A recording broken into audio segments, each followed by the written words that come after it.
નમસ્કાર વિદ્યાર્થી મિત્રો, શ્રી રિધમ પ્રાઇમરી સ્કૂલની ઓનલાઈન એજ્યુકેશનની યુટ્યુબ ચેનલ પર ફરી એક વખત આપ સૌનું હાર્દિક સ્વાગત છે। આજના લેક્ચરમાં આજના ટોપિકમાં આપણે ધોરણ 6 વિષય સામાજિક વિજ્ઞાન પાઠ 1 ચાલો ઇતિહાસ જાણીએ એ આપણે જોવાનું છે। ઘણા સમયથી છે એ પાઠ અધૂરો હતો, આજે ફરી એક વખત છે એ સામાજિક વિજ્ઞાન લઈને આવ્યા છીએ। આ પાઠ છે એ આજે આપણે પૂરો કરી નાખવાનો છે। અગાઉના લેક્ચરમાં આપણે ભોજપત્ર, તાળપત્ર આના વિશે ભણ્યા હતા, શિલાલેખો, બરોબર, પંચમાર્કના સિક્કાઓ, આ બધા વિશે છે એ આપણે માહિતી મેળવી હતી। હવે આગળ આપણે જોવાનું છે કે આનો અભ્યાસ છે ઇતિહાસનો એ કઈ રીતે થાય છે। એટલે કે હવેનો જે આપણો મુદ્દો છે, હવેનો જે આપણો ટોપિક છે એ એટલે કે ઇતિહાસના અભ્યાસીઓ, પુરાતત્વ શાસ્ત્રીઓ, ઇતિહાસકારો અને પ્રવાસીઓ। આ ટોપિકમાં આપણે પુરાતત્વ શાસ્ત્રીઓ વિશે, ઇતિહાસકારો વિશે અને પ્રવાસીઓ વિશે કે જેણે ઇતિહાસમાં જે પ્રવાસો કર્યા હોય એના વિશે છે એ માહિતી આમાં મેળવવાની છે। માનવ સમાજનો ભૂતકાળ જાણવા આપણને પુરાતત્વ શાસ્ત્રીઓ, જેને અંગ્રેજીમાં આર્કિયોલોજિસ્ટ કહે છે, બરાબર, આપણે ઇતિહાસકારો છે એને પુરાતત્વ શાસ્ત્રીઓ, જે એને આપણે અંગ્રેજીમાં શું કહીએ છીએ, આર્કિયોલોજિસ્ટ, તે શું કરે છે તો કે તે આપણને સંશોધન કરીને માહિતી આપે છે, ભૂતકાળનું સંશોધન કરે છે અને આપણને માહિતી આપે છે।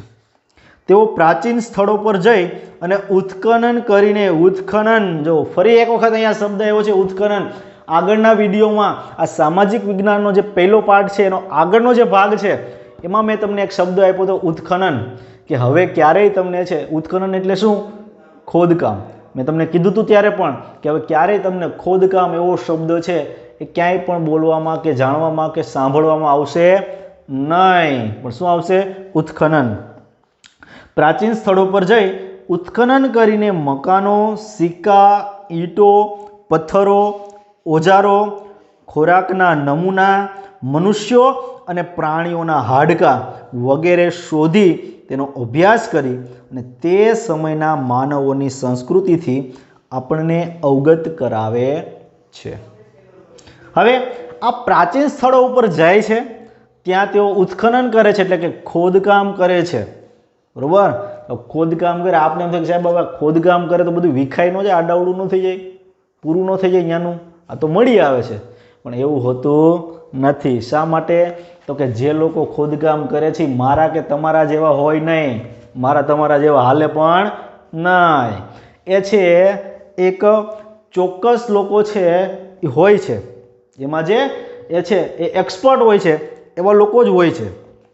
જો દાખલા તરીકે કોઈ એક નગર મળી આવે છે, કોઈ દિવાલ કે હોય તો એ દિવાલ છે એને એમનેમ રહેવા દે છે, એના ઉપર જે માટી, ધૂળ જે ચડી ગયું છે એને જ છે કાઢવામાં આવે છે, એનું જ ખોદકામ કરવામાં આવે છે।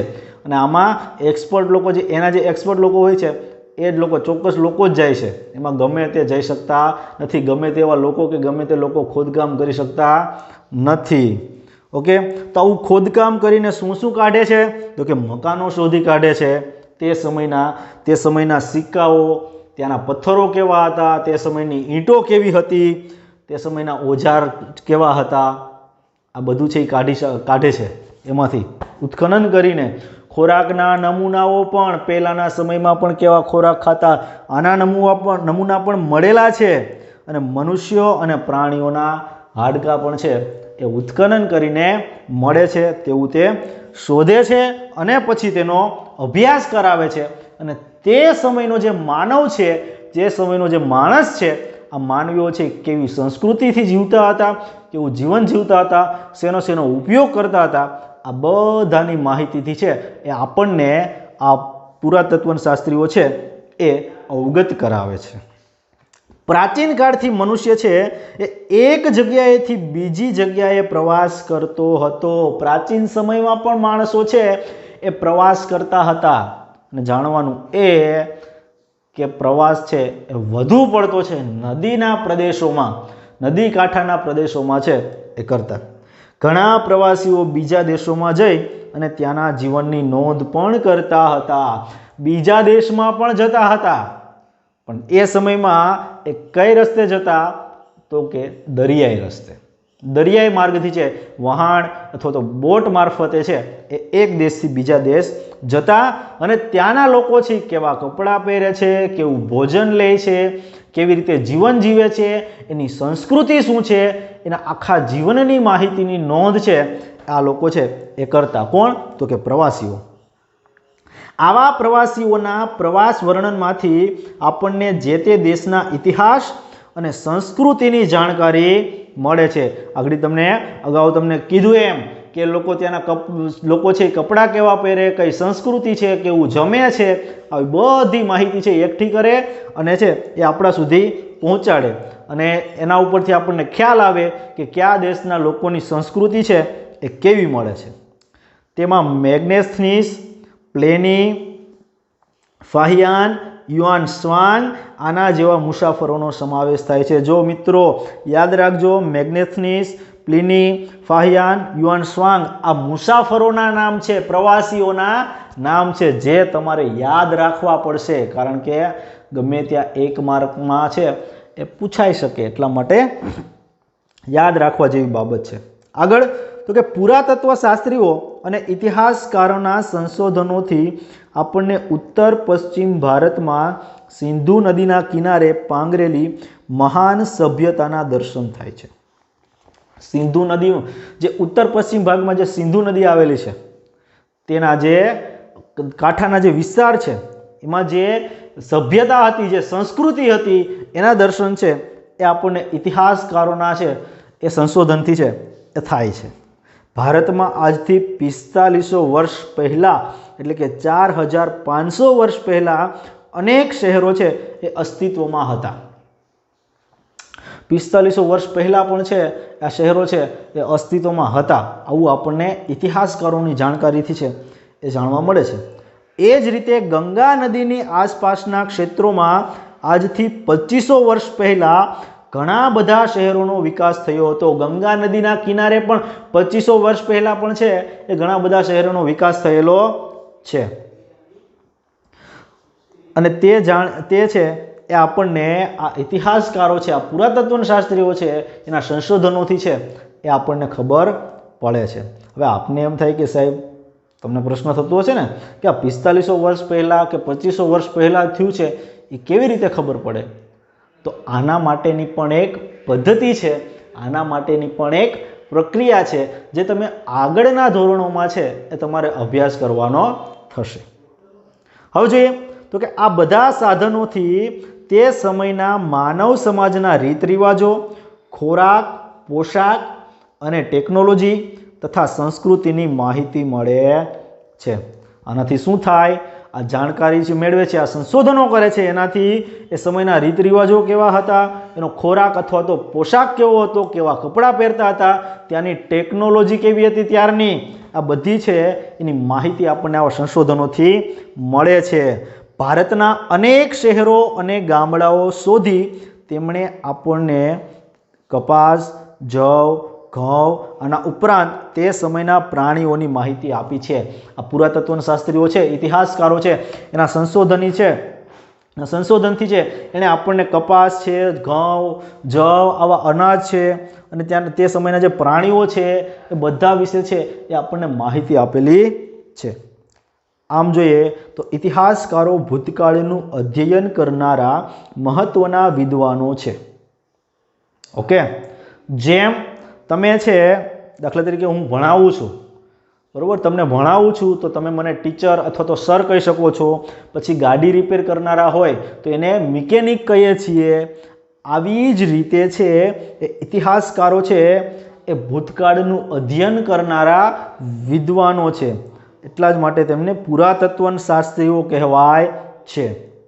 તેઓ છે એ આ સાધનો જે મળી આવે છે એનું વર્ગીકરણ કરે છે.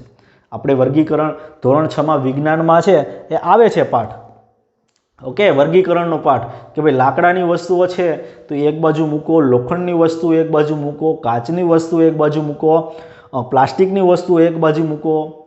ઓકે, આવી રીતે વર્ગીકરણ કરવામાં આવે છે એ સમયે છે એ વર્ગીકરણ કરે છે. અને એટલે એ લાકડાની ને કાચની ને આવું નથી જોતા, પણ અલગ અલગ પ્રકારના જે સાધનો મળી આવે છે એ સાધનોનું એ વર્ગીકરણ કરે છે. અને હસ્તપ્રતો, એ સમયના દસ્તાવેજો, અભિલેખો, આમાંથી છે પછી લોકો માહિતી એકત્ર કરે છે અને પછી એનું યોગ્ય રીતે આલેખન કરે છે.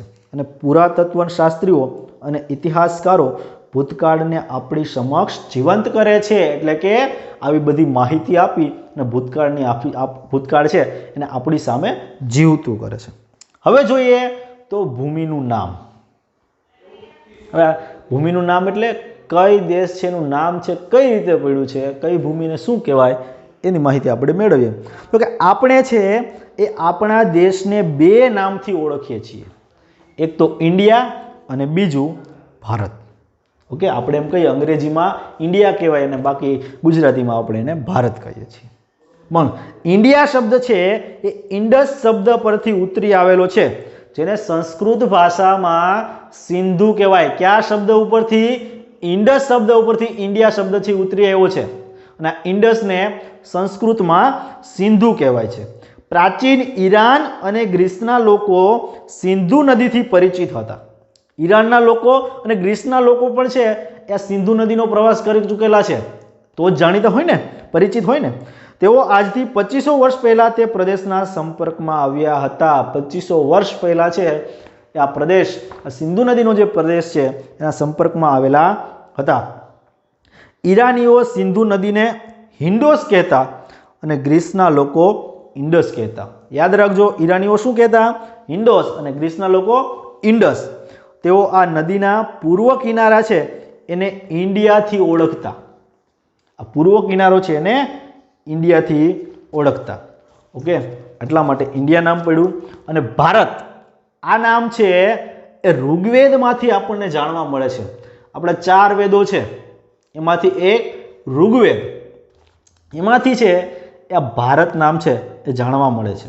આમ જોઈએ તો ભરત નામનો એક માનવ સમૂહ ઉત્તર પશ્ચિમ ભારતમાં આવીને વસેલો અને તેમના નામ પરથી આપણો દેશ ભારત તરીકે ઓળખાય છે.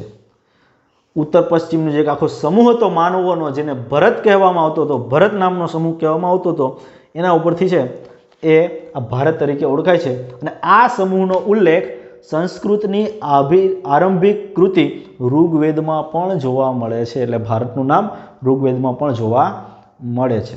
અને ઘણી વખત આપણે એ પણ સાંભળ્યું હોય કે એક ભરત નામનો રાજા હતો, એના પરથી છે એ આપણા દેશનું નામ છે એ ભારત છે એ પડ્યું છે, આવું પણ સાંભળવા મળતું હોય છે. હવે જોઈએ તો કે સાલવારી. ઇતિહાસમાં સમયનું ખૂબ જ મહત્વ છે. ઘટનાઓ સમય અને સ્થાનની સાથે જ લખી શકાય છે. આપણે કોઈ ઘટના લખવી હોય તો એને સમય અને એનું સ્થાન આ બંને છે એની સામે આપવું પડે છે. આપણે સમયને તારીખ, માસ અને વર્ષ સાથે સાંકળીને સમજીએ છીએ. જેમ કે આમાં એક આપણને ઉદાહરણ આપ્યું છે 20 જુલાઈ 2018. શું? 20 જુલાઈ 2018. આ શું છે? તારીખ. આ માસ એટલે કે મહિનો, અને આ સાલ, વર્ષ જે પણ આપણે કહીએ તે 20 જુલાઈ 2018. 20 છે એ તારીખ છે, જુલાઈ છે એ માસ છે, 2018 એ સાલ છે. ઓકે, આવી રીતે હવે આપણે છે એ આ પ્રમાણે સમયની ગોઠવણી છે એ ઈસુ ખ્રિસ્તીના જન્મ સાથે છે એ સંકળાયેલી છે. આ જે આપણે અત્યારે વાપરીએ છીએ, આ જે કેલેન્ડર, આ જે સમય, આ પ્રમાણે જે આપણે વાપરીએ છીએ એ ઈસુ ખ્રિસ્તના જન્મ સાથે છે એ સંકળાયેલું છે. ખ્રિસ્તી ધર્મના સ્થાપક ઈસુ ખ્રિસ્તના જન્મને દુનિયામાં કાળગણના સાથે જોડવામાં આવેલ છે. એટલા જ માટે આપણે ઈસવીસન એમ કહીએ છીએ, એટલે કે અંગ્રેજીમાં એડી ઈસવીસન કહીએ ને, આપણે આવી રીતે લખીએ ઈસવીસન. ઓકે, આમ લખીએ છીએ ને, આને એડી પણ કહેવામાં આવે. શું કહેવામાં આવે છે? A.D. આવી રીતે આનું આખું નામ શું છે? તો કે એનો ડોમિની. શું? એનો ડોમિની એટલે કે ઈસુ ખ્રિસ્તના જન્મ પછીના વર્ષો. એડી એટલે ઈસુ ખ્રિસ્તીના જન્મ પછીના વર્ષો. અને આમ જોઈએ તો ઈસુ ખ્રિસ્તના જન્મના પછીના વર્ષો. ત્યારબાદ જોઈએ તો કે અત્યારે શું ચાલે છે? 2020 બરોબર. તમે આમ લખો ઈસવીસન 2020 એટલે કે ઈસુ ખ્રિસ્તીના જન્મ પછી કેટલા વર્ષ થયા છે? આજે હાલમાં કેટલા વર્ષ થયા? 2020 ઈસવીસન. ઓકે, એડી પણ તમે આને કહી શકો. એડી એટલે ઈસુ ખ્રિસ્તીના જન્મ પછી. હવે આવી જ રીતે ઈસવીસન પૂર્વે આવી રીતે લખાય. ઈસવીસન પૂર્વે 2000 વર્ષ. ઓકે, તો આ શું થયું? ઈસુ ખ્રિસ્તીના જન્મ પહેલાના 2000 એટલે આને છે એ અંગ્રેજીમાં બીસી. શું કહેવાય? BC, before Christ. ઓકે, આ એનું અંગ્રેજી નામ છે. હવે આમ જોઈએ તો ઘણી વખત છે એ સાલવારીને એડીના બદલે સી પણ કહેવામાં આવે છે. CE બરોબર. અથવા તો બીસીના બદલે છે એ BCE.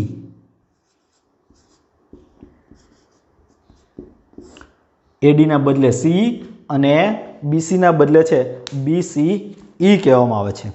સી એટલે કોમન એરિયા એટલે કે સામાન્ય કે સાધારણ યુગ, જ્યારે BCE એટલે બિફોર કોમન એરિયા એટલે કે સામાન્ય કે સાધારણ યુગ પૂર્વે. પૂર્વે એટલે પાછળ જાય. ઓકે, આવી રીતે ખ્રિસ્તી ધર્મ છે એ વિશ્વના મોટા ભાગના રાષ્ટ્રો સાથે સંકળાયેલો છે. ખ્રિસ્તી ધર્મ વિશ્વના મોટા ભાગના રાષ્ટ્રો સાથે છે એ સંકળાયેલો છે. એટલે અનેક રાષ્ટ્રની જેમ આપણે ભારતમાં પણ આ જ સાલવારીનો પ્રયોગ કરીએ છીએ. ઘણીવાર છે એ આપણે બીપી એટલે કે બિફોર પ્રેઝન્ટ શબ્દનો પણ છે એ ઉપયોગ કરવામાં આવે છે. ઓકે, આવી રીતે આમ જોઈએ આપણે તો કે એડી અને બીસી. જુઓ, આ છે એ એડી અને આ BC, બિફોર ક્રાઇસ્ટ, એનો ડોમિની. હવે આ જો એક સંખ્યા રેખા દર્શાવે છે. ગણિતમાં તમારે આવે સંખ્યા રેખા આવે છે ને, આના જેવું દર્શાવે. જો આ ઇતિહાસ, આ છે એ ઈસુ ખ્રિસ્તીનો જન્મનો સમય છે. આ જે વર્ષ છે એ ઈસુ ખ્રિસ્તીના જન્મનું વર્ષ છે. આ ઈસુ ખ્રિસ્તીના જન્મ પછી પહેલી સદી, બીજી સદી, ત્રીજી સદી, ચોથી સદી, પાંચમી સદી એટલે કે એડી એનો ડોમિની ઈસુ ખ્રિસ્તીના જન્મ પછીનો સમય છે. ઓકે, આ જે સમય છે એ ઈસુ ખ્રિસ્તીના જન્મ પહેલાનો, પહેલી સદી, બીજી સદી, ત્રીજી સદી, ચોથી સદી, પાંચમી સદી, આમ તમે જઈ શકો. ધન સંખ્યા, ઋણ સંખ્યા આવે છે ને ગણિતમાં, સંખ્યા રેખામાં આવે છે ને. સંખ્યા રેખાની જમણી બાજુ કેવી? ધન અને ડાબી બાજુ ઋણ. આવું ગણિતમાં તમારે આવે છે. ઓકે, આ રીતે છે એ દર્શાવી શકાય. એટલે આ બીસી અને એડી. ઓકે, આ એનો ડોમિની અને બિફોર ક્રાઇસ્ટ. ઓકે, તો વિદ્યાર્થી મિત્રો, અહીંયા છે એ આપણું પહેલું પ્રકરણ ચાલો ઇતિહાસ જાણીએ એ પૂરું થાય છે. આશા છે તમને આ વિડીયો છે એ પસંદ આવ્યો હશે, મજા આવી છે. જો મજા આવી હોય તો એક લાઇક આપી દેજો અને તમારા મિત્રો પરિવાર સુધી છે એ આ વિડીયો છે એ શેર કરજો, જેથી કરી વધુમાં વધુ લોકો છે એ આનો લાભ છે એ લઈ શકે. જો પહેલી વાર આ વિડીયોમાં આવ્યો હોય અથવા તો સબસ્ક્રાઈબ કરેલું ન હોય તો સબસ્ક્રાઈબ કરી લો, જેથી અમારા વધુમાં વધુ વિડીયો છે એ તમારા સુધી પહોંચી શકે. બાકી ઘરે રહો અને સુરક્ષિત રહો. ધન્યવાદ.